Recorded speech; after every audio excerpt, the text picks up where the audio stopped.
slowly approaches them, but stops when the mercenary orders him to drop his rifle. Afterward, he inquires about what the mercenary wants, learning that he needs Ray's forces to pull back and a helicopter to flee with.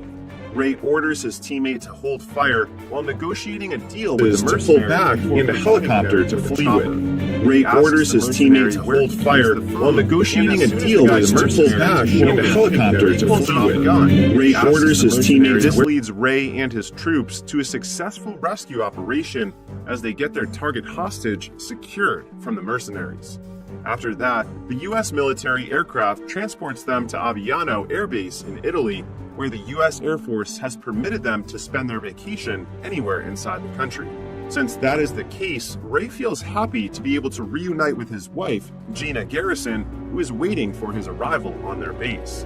They will finally get the opportunity to spend time together and enjoy the holiday by going to a coastal village in Italy located on the Amalfi Coast. Once Ray and Gina reach their destination, they immediately drop themselves at a hotel to get some rest. The following day, when Ray wakes up, there is a letter from Gina telling him that she is going out to get something for their breakfast.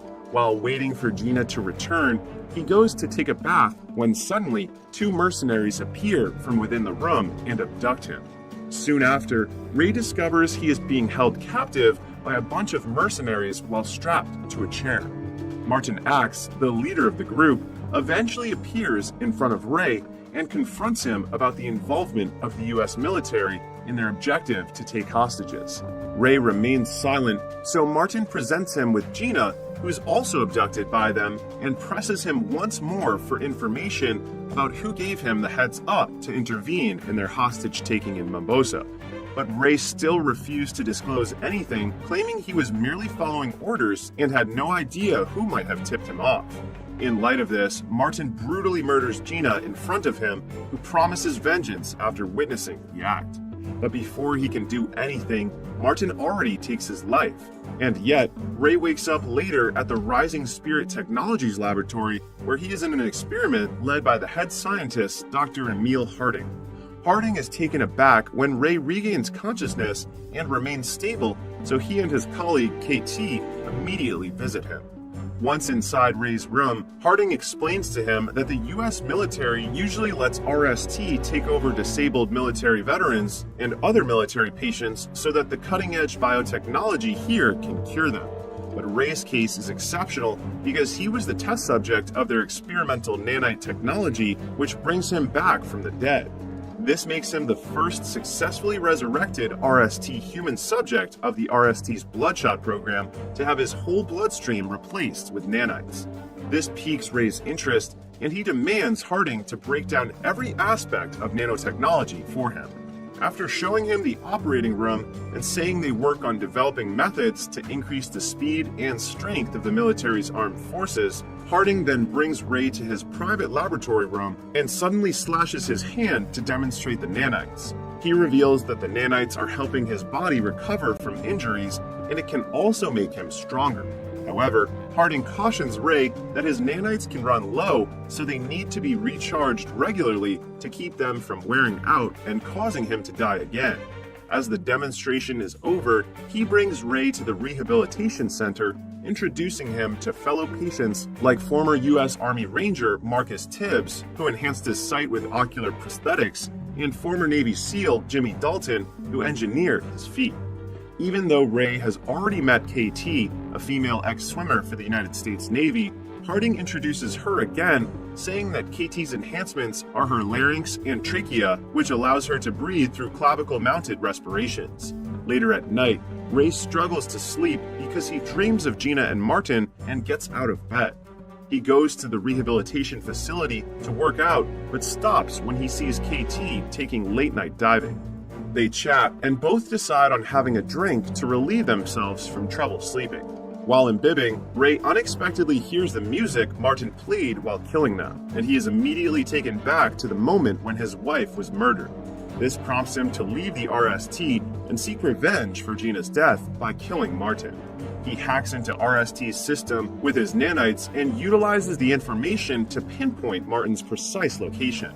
When Ray learns that he is in Budapest, Hungary, he doesn't waste much time getting there and killing everyone connected to Martin, including the security personnel. Meanwhile, Harding observes Ray on the RST computer screen, witnessing firsthand how effectively Ray dispatches his targets. It is then revealed that Harding plots on making the Bloodshot program successful and eliminating every former associate who betrayed him, using Ray as his weapon. Therefore, he issues an instant order to KT, Tibbs, and Dalton to take Ray back to the facility. Once Ray returns, Harding puts him to sleep and orders Eric, his co-scientist, to begin resetting his nanites and alter his recollection of Gina's death, replacing the person who kills her from Martin to a person named Nick Barris. KT protests this plan of Harding, but he ignores her and even threatens to shut her enhancements down if she tries to get in the way. When Ray awakens again with no memories, Harding pretends to be surprised again and begins reintroducing RST and the new developments in his body. As Harding continues to speak, Ray starts recalling Gina's death, in which he accuses Barris of kidnapping and brutally killing her.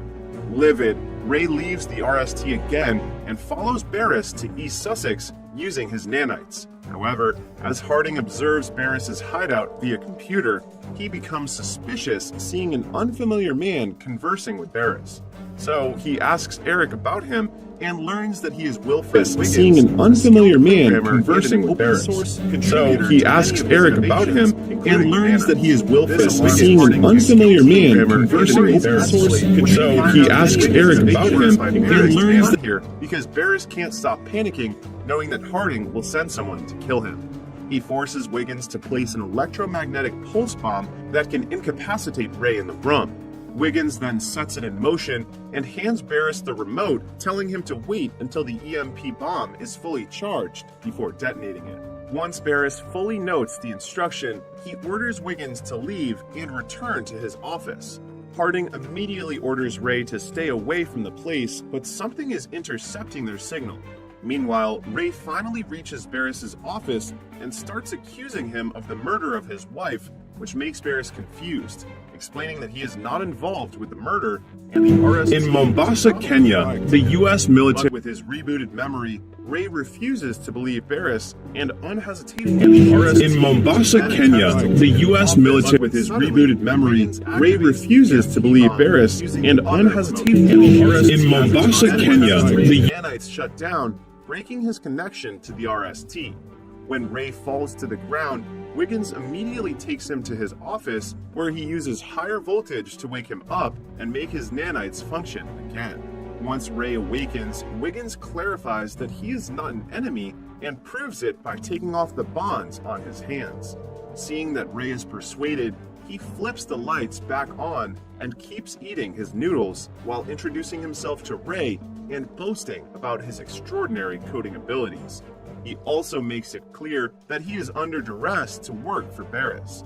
As Wiggins continues, a slew of conflicting recollections suddenly strikes Ray, in which the identity of the person who murdered Gina blurs. Ray then tells Wiggins about it, and Wiggins explains that RST resurrected him so they could manipulate him and kill every defector of Harding's creation. Now that Ray has figured out the truth, he attempts to return to the RST facility to take down Harding. But Wiggins refuses to release him, claiming that Harding will just take control of Ray and modify his memories to make it look like Wiggins was the one who murdered his wife. Ray then cuts his hand to release several nanites, showing it to Wiggins, and asks him to reverse engineer the nanites since he is confident in his ability to reprogram anything. Meanwhile, thinking that Gina is probably alive since his memory has been manipulated, Ray leaves for a while to track her down with a phone Wiggins gives him that can connect to a satellite and make the search easy. On the other hand, having lost contact with Ray, Harding presses Eric, demanding him to fix it. Eric, stressed out and frightened, finds the car Ray is riding. Harding then instructs him to tell Tibbs and Dalton to follow it. Concurrently, Ray finally finds out that Gina is in London and immediately visits her place. He rings the doorbell and Gina opens the door for him. It is a shock to Ray that she is still alive, but it comes as an even bigger shock to him when Gina says they broke up 5 years ago. She has put the past behind her and begun a new chapter in her life with her loved ones. Ray gets confused at first, but when he sees a child approaching Gina, he suddenly gets silent and leaves without saying goodbye to her. As Ray drives back to Wiggins' office, Tibbs and Dalton find him and intentionally crash their vehicle into Ray's car. Ray jumps out of the car immediately, but Dalton quickly electrifies his nanites by shooting him. Dalton then attempts to fire again, but Ray exerts all his strength to recover his nanites and throws a piece of steel at him. Afterward, Ray flees the area while Dalton grunts in frustration as he cannot catch him. Pissed off, he orders Tibbs to find Ray's location before he drives off to get him again.